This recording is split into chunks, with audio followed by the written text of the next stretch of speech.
বিহারে কড়া নাচছে বিধানসভা নির্বাচন, আর এই নিয়ে এবার ঝাঁপিয়ে পড়ল কংগ্রেস। বিহারে প্রচার পর্ব শুরু করে দিয়েছে তারা। সারা দেশ থেকে বিহার ভোটের জন্য এবার অবজারভার পাঠানো হচ্ছে কংগ্রেসের তরফে। এই অবজারভারদের নিয়ে একটি প্রশিক্ষণ শিবিরেরও আয়োজন করা হয়। এই অবজারভাররা নিজেদের কাজের পাশাপাশি নিজের এলাকায় দলের পরিস্থিতিও খতিয়ে দেখবেন।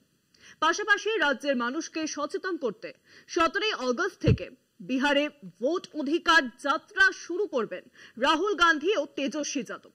যাত্রা চলবে 1 সেপ্টেম্বর পর্যন্ত। বিহার বিধানসভা নির্বাচনে প্রচার পর্ব শুরু কংগ্রেসের। পুরো রাজ্যে অবজারভার পাঠাচ্ছে দল। ভোটার তালিকার নিবিড় সংশোধনের ক্ষেত্রে আম জনতাকে সহায়তার পাশাপাশি এই অবজারভাররা বিধানসভা ভোটের সরেজমিন পরিস্থিতিও খতিয়ে দেখবেন। কংগ্রেসের পরিকল্পনা অনুযায়ী গোটা দেশ থেকে দলের কর্মী ও পর্যবেক্ষকদের বিহারে পাঠানো হচ্ছে।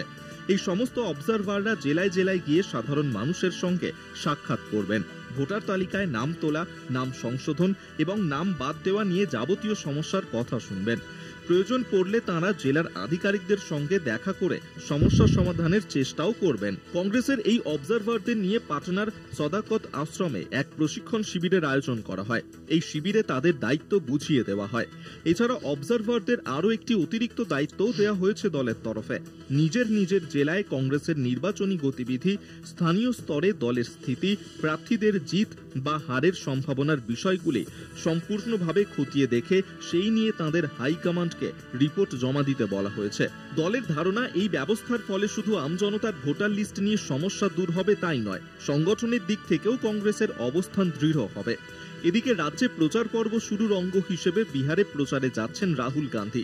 17 আগস্ট তিনি তেজস্বী যাদবের সঙ্গে রাজ্যে ভোট অধিকার যাত্রা শুরু করবেন। 1 সেপ্টেম্বর পাটনায় এই যাত্রা শেষ হবে। এই যাত্রা চলাকালীন বিহারের 23টি জেলায় ঘুরে মানুষকে ভোটারদের অধিকারের কথা জানাবেন রাহুল তেজস্বী।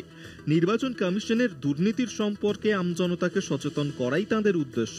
যাত্রায় অংশ নেবে বিহারের মহাজোটের 6টি দল। কলকাতা টিভি।